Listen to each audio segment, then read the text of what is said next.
ప్రజావాణి కార్యక్రమం ఒకటి పెట్టారండి సీఎం గారు. అక్కడ చాలామంది వస్తున్నారు. అంటే ఉద్యమంలో పాల్గొన్న కళాకారులు చాలామంది వస్తున్నారు. కేవలం ఒక 550 మందికే అప్పటి ప్రభుత్వం అంటే కేసీఆర్ ప్రభుత్వం వాళ్ళకి ఇచ్చింది. అందులో కూడా 550 మందిలో కనీసం డప్పు కొట్టడం కూడా రాని వాళ్ళకి కూడా ఇచ్చారు అని. మీరు ఎలా ఫీల్ అవుతున్నారు? తెలంగాణ గత ప్రభుత్వంలో ఉద్యమకారులకు న్యాయం జరిగిందనుకుంటున్నారా? ఇప్పుడు ఎలా అయిందంటండి, ఇప్పుడు ఉద్యమకారులు కూడా రాజకీయ అంటే ఉద్యమం వరకు ఒక దశగా ఉంది. ఉద్యమం వరకు ఉద్యమకారులంతా ఒకే వేదిక మీద ఒకే నినాదంతో కొట్లాడిన అంటే నేను అనేది ఓన్లీ కళాకారుల గురించే కాదు, ఎవరైనా ఇక్కడ మేధావులైనా అటు ఉద్యోగులైనా ఇటు ఎవరైనా ఉద్యమం వరకు ఒకే నినాదంతో పనిచేశారు. ఉద్యమం తర్వాత కొన్ని చీలికలు, కొందరు అటు వెళ్ళడం, కొందరు ఇటు వెళ్ళడం, కొంచెం ఇట్లా జరగడం అనేది రాజకీయాల్లో సహజంగా చూస్తుంటాం. అదే జరిగింది. ఇక కళాకారులకు సంబంధించి ఇప్పుడు జెన్యూన్గా ఉన్న కళాకారులకు ఎంతమంది ఏంటి అదంతా అంటే నేను ఒక కళాకారునిగా నిజంగానే ఆడ ఉంటే నాకు దాన్ని తెలుస్తుండే. సాయి ఉన్నాడు, నేను లేను. సాయి ఉన్నాడు కాబట్టి కొంతమందికి కొంచెం అటు ఇటు అయిన మాట వాస్తవమే అయి ఉండొచ్చు. కొన్ని సందర్భాల్లో మళ్ళీ రిక్రూట్మెంట్ అని చెప్పేసి మళ్ళీ ఇంటర్వ్యూ అని చెప్పేసి పెట్టిన సందర్భం ఉంది. అట్లా లిమిట్ ఫస్ట్ ఒక 100 మందికి ఇద్దామా కళాకారులకు, మెయిన్గా కొంచెము చాలా ఇబ్బందులు పడుతూ బలంగా కొట్లాడిన వాళ్ళకి అనుకున్న సందర్భాలు ఉన్నాయి. మరీ అంత తక్కువ, ఎందుకంటే అది ఇప్పటి వరకు లేని సంస్థ. తర్వాత ఏర్పరిచారు. అంటే అంత చిన్న పోస్ట్ కదా మేడం, గిడ్డంగుల శాఖ చైర్మన్ అంటే చాలా చిన్న పోస్టు. చాలా వాళ్ళకి చాలా పెద్ద పెద్ద ఎమ్మెల్సీ ఇవ్వాల్సిన వ్యక్తికి ఇంత చిన్న పోస్ట్ ఇవ్వడాన్ని ఎలా చూస్తారు మీరు? అంటే అది ఇక రాజకీయాల్లో వెనక ముందు అటు ఇటు అనేక సందర్భాలు చాలా ఉంటాయండి. అంటే ఒడిదుడుకులు ఉంటాయి, ఎన్నో ఉంటాయి, అన్ని పార్టీలలో ఉంటాయి. సరే, అందరి వ్యక్తులకు అవి ఎదురవుతాయా అంటే కొందరికి ఎదురు కావచ్చు, కొందరికి ఎదురు కాకపోవచ్చు. సరే, అలాగే సాయి జీవితంలో కూడా ఎదురైనాయి. సాయి తదనంతరం నేను అదే ఛాలెంజింగ్ తీసుకొని ముందుకెళ్ళే క్రమంలో నాకు ఎదురైనాయి. దాన్ని ఇప్పుడు ఈ కారణం చేతి ఇది జరిగింది, ఈ కారణం చేతి ఇది జరిగింది, ఈ కారణం చేతి ఇది జరిగింది నేను అనుకుంటూ పోతే నేను ముందడుగు వేయలేను, అక్కడనే ఆగిపోతా. కాబట్టి నేను జరిగిన సందర్భానికంటే జరగబోయే సందర్భం అంటే ఫ్యూచర్లో చేయాలనుకునే దాని మీదనే అంటే ఆ రకంగా ఇవి జరిగినాయని జీవితంలో వాటిని తవ్వుకుంటూ పోతే సాయం తిరిగి రాడు. కాబట్టి కనీసం ఆయన అనుకున్నది చేస్తేనన్నా ఒక ఆత్మతృప్తి అంటారు కదా, దానికోసమే నేను కష్టపడుతున్నాను. దళితులు కాబట్టి దళితుల్ని అంతగా దగ్గరికి చేసుకోలేదు అంటారు కదా చాలా మంది. అంటే ఇప్పుడు మనము అట్లా మాట్లాడుకుంటే అది ఒక పెద్ద విషయం అండి. దేశవ్యాప్తంగా మాట్లాడుకోవాలి, రాష్ట్ర వ్యాప్తంగా మాట్లాడుకోవాలి, వివిధ పార్టీలలో మాట్లాడుకోవాలి, ఇప్పటికీ సమాజంలో ఎట్లుంది మాట్లాడుకోవాలి. వ్యక్తులు అంటే రాజకీయాల్లో కుల ప్రభావాలు, డబ్బు ప్రభావాలు అనేకం ఉంటాయి. కానీ ఇప్పుడు సాయి సందర్భంలో ఇది అది అది అని మాట్లాడుకుంటే కొంతమంది వ్యక్తుల గురించి మాట్లాడుకోవాలి. అలా నేను వేటి గురించి నేను మాట్లాడదలుచుకోలేదండి. నేనేంటి, తనది ఇది జరిగింది, నేను బాధ్యతలు తీసుకున్నా. ఒకవేళ నిజంగానే ఈ ప్రభుత్వం కూడా అరే ఈ సందర్భం కదా అని అలాగే ఉంచిన సందర్భం కూడా లేదు కదా. ఒకవేళ నిజంగానే అలా ఉంచి ఉంటే నా ఆలోచన ఎలాగుండేదు, కానీ అలా ఉంచలేదు కదా. అది పాలసీ మ్యాటర్ కాబట్టి అదే ప్రభుత్వాలకు వాళ్ళకు పాలసీ మ్యాటర్లు ఉంటాయి, వాళ్ళకు ఉండే క్యాడర్ అనేకం ఉంటాయి.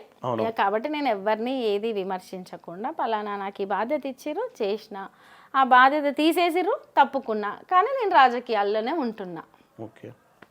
ఇప్పుడు దాదాపు 1500 మంది అర్హులు ఉన్నారంటున్నారు. వాళ్ళంతా 1500 మంది అర్హులు ఉండొచ్చు. అంటే చిన్న మండల స్థాయి, గ్రామ స్థాయి, తర్వాత స్టేట్ లెవెల్ అందరూ అంటే ఇక్కడ మాత్రమే చేస్తే ఉద్యమం, అక్కడ మాత్రం చేస్తే ఉద్యమం లేదు కదా. కాబట్టి ఉండొచ్చు, చాలా పెద్ద మొత్తంలో ఉండొచ్చు. దాంట్లో అప్పుడున్న లిమిట్స్కి ఇగో మరీ 100 మంది కాకుండా ఒక 500 మందికి ఇద్దాం, 500 మందికి ఉపాధి కల్పిస్తే ఏముంది అనుకుని ఉండొచ్చు. కొంతమంది వ్యక్తులు అటు ఇటు కూడా చేసి ఉండొచ్చు. నేను దాని గురించి మనకు అంటే నేను ఆ సంస్థలో లేను కాబట్టి మనకు పెద్దగా తెలీదు. లోటుపాట్లు లేవు, ఉండవు అనుకుంటే భ్రమ అండి. కొంచెం ఉంటాయి, ఏ దాంట్లోనైనా లోటుపాట్లు అనేవి ఉంటాయి. కాకపోతే అట్లని వాళ్ళు పూర్తిగా చేయలేదా, ఇప్పుడే వచ్చి సరిదిద్దుతున్నారా అంటే అట్లా కూడా ఉండదు కదా. అవును. వాళ్ళు చేసుంటారు, అందులో కొన్ని లోపాలు ఉంటాయి, వీళ్ళు కొంచెం సరిదిద్దడానికి ప్రయత్నిస్తుండొచ్చు, అందులో కూడా లోపాలు జరుగుతుండొచ్చు. అవును. అది ఒకవేళ నిజంగానే కష్టపడ్డ ఈ కళాకారులకి ఉపాధి దొరికితే ఎవరికైనా సంతోషమే కదండి. అవును. మేము ఇప్పుడు సాయి అయినా ఫీల్డ్ నుంచే వచ్చిండు కాబట్టి ఎవరు కష్టపడొద్దనే కోరుకుంటాం కదా. ఎవరికైనా ఉపాధి ఇందులో అయినా పార్టీలతో సంబంధం లేకుండా కళాకారులకు ఉపాధి దొరికితే సంతోషమే కదా. అవును. అంటే కాంగ్రెస్ ప్రభుత్వం చాలా ఇంపార్టెంట్ ఇస్తుంది కాబట్టి కళాకారులకు మంచి రోజులు వచ్చాయనుకోవచ్చా? కళాకారులకు ఇప్పుడు బీఆర్ఎస్ ప్రభుత్వం కూడా కళాకారులను ఆదరించిన సందర్భాలు కూడా ఉన్నాయి కదండి. ఆదరించకుండా అయితే ఏం లేదు, కాకపోతే ఎక్కువ ప్రయారిటీ ఇస్తున్నారు కదా ఇప్పుడు ప్రస్తుత సీఎం. మరి నేనైతే నాకు ఐడియా లేదండి. బిఫోర్ కూడా ఇప్పుడు ఫర్ ఎగ్జాంపుల్ గోరటెంకన్న కళాకారుడే, దేశపతి సీనన్న కళాకారుడే, రస్మై బాలకిషన్ కళాకారుడే, ఒక చైర్మన్గా చేసిన సాయిచంద్ కళాకారుడే. 550 మందిలో సరే ఏం లోటుపాట్లు ఉన్నాయేమో తెలీదు, బట్ చాలామంది కళాకారులే ఉన్నారు కదా. అంటే కళారూపాల కోసం ఒక సంస్థనే పెట్టడం జరిగింది కదా. అంటే ఆయా ప్రభుత్వాలు కూడా తెలంగాణ ఉద్యమంలో పనిచేసిన కళాకారులకి ఇవ్వాల్సినది ఇచ్చిర్రు. ఉంటాయి కదండి దేంట్లో అయినా, ఒకరికి అటు ఆశించే వాళ్ళు చాలామంది ఉండొచ్చు, ఓకే, అట్లా జరిగి ఉండొచ్చు. వీళ్ళు కూడా ఎవరికన్నా ఇస్తే సంతోషమే కదా. అవును. ఇప్పుడు వాళ్ళు ఇంత శాతం చేశారు, వీళ్ళు ఇంత శాతం చేశారు అనుకునే కంటే ఇప్పుడు వాళ్ళు ఆదరించారు, వీళ్ళు ఆదరిస్తే సంతోషమే. అవును. ఇప్పుడు మీ భవిష్యత్ కార్యక్రమం ఏంటి మేడం? ఇప్పుడైతే ఈ పార్లమెంట్ ఎన్నికలే ఉన్నాయి. అవును. ప్రత్యక్ష రాజకీయాల్లో ఉంటానంటున్నారు, అంటే ఏం చేయబోతున్నారు? మీ రాజకీయ ప్లాన్ ఎలా, వ్యూహం ఎలా ఉండబోతుంది? పబ్లిక్లో ఉంటానండి. పబ్లిక్లో ఉంటూ నాదైన వాయిస్ని ఖచ్చితంగా వినిపిస్తాను, ప్రజల పక్షాన ఉంటాను.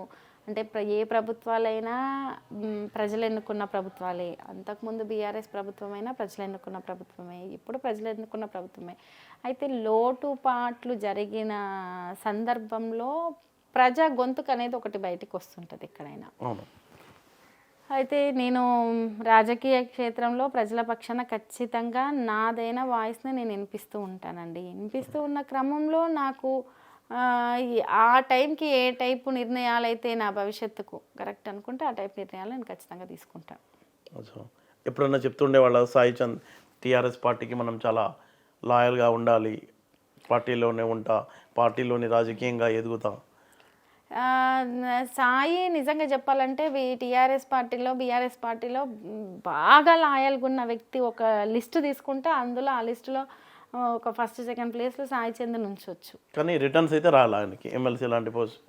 రిటర్న్స్ అంటే లోటుపాట్లు జరిగినాయని చెప్తున్నాను కదా, నేను కూడా జరిగి ఉండొచ్చు. బహుశా ఎందుకు అట్లా జరిగిందో కూడా నాకు తెలియదు అండి. అంటే ఏ వ్యక్తులు ఎందుకు అట్లా ఎట్లుంటుంది అంటే సమాజంలో మనం ఒక స్టెప్ ముందుకేసే క్రమంలో ఒక చిన్న చిన్న వ్యవస్థలనే మనం జీర్ణించుకునే వ్యక్తులు ఉండరు. అవును. అటువంటిది రాజకీయం అనేది ఒక పెద్ద వ్యవస్థ. అవును. దాంట్లో అందరికీ జాక్పాటు తగలాలని లేదు. కొందరు సులభంగా టక్కున ఎక్కిపోవచ్చు, ఏదో వైకుంఠపాలిలాగా సులభంగా ఎక్కిపోవచ్చు. ఒకసారి పైకి ఎక్కిన వాళ్ళు కూడా ఏకదం కిందికి పడవచ్చు. రాజకీయాల్లో అవన్నీ జరుగుతూ ఉంటాయి. అలాగే సాయి జీవితంలో కూడా జరిగినాయి. అంటే ఎక్కడి నుంచి పోటీ చేయాలనుకున్నారండి అసెంబ్లీకి? అయితే అంటే ఎక్కడి నుంచి అనే దానికంటే భవిష్యత్తులో నేను ఏ పార్టీలో పనిచేసే క్రమంలో ఒక పార్టీలు కూడా నిర్ణయిస్తారు కదా ఈ ఏరియాలు ఇది అని. మాదైతే ఉమ్మడి పాలమూరు జిల్లా, నేను పుట్టింది జడ్చెల్ల, సాయి చంద్ పుట్టింది అమరచింత, వనపర్తి జిల్లా మక్తలు. ఆయనకు అభిమానం ఉండి ఆయన చెయ్యాలనుకున్నది మాత్రం పెద్ద ఎత్తున అటే కాబట్టి నాకు కూడా నేను రేపు భవిష్యత్తులో ఏదన్నా ఉంటే మాత్రం ఉమ్మడి పాలమూరు జిల్లా ఎక్కువ సాయి ఉన్న ఏరియాకి అయితే ప్రయారిటీ ఇస్తాను. మక్తల్ ఏరియాకి ప్రయారిటీ ఇస్తాను. అంటే అక్కడ ఉండి నాదైనది, అంటే మా ఊరు కదా, సొంత ఊరు అమరచింత, ఆ ఊర్లో నాదైనా ఆ ప్రజలతోటి సాయి చేసింది ఏదైనా కార్యక్రమాలు చేయడానికి నేను ఖచ్చితంగా ముందుకెళ్తాను. ప్రజలతో ఉన్నాయా సత్సంబంధాలు? సత్సంబంధాలు ఉన్నాయండి, అందరితో ఉన్నాయి. సాయితో ఎవరికైతే అనుబంధం ఉందో దాదాపు, అంటే ముందు అంత ఎక్కువగా లేనప్పటికీ తర్వాత ఏర్పడ్డాయి. ఓకే.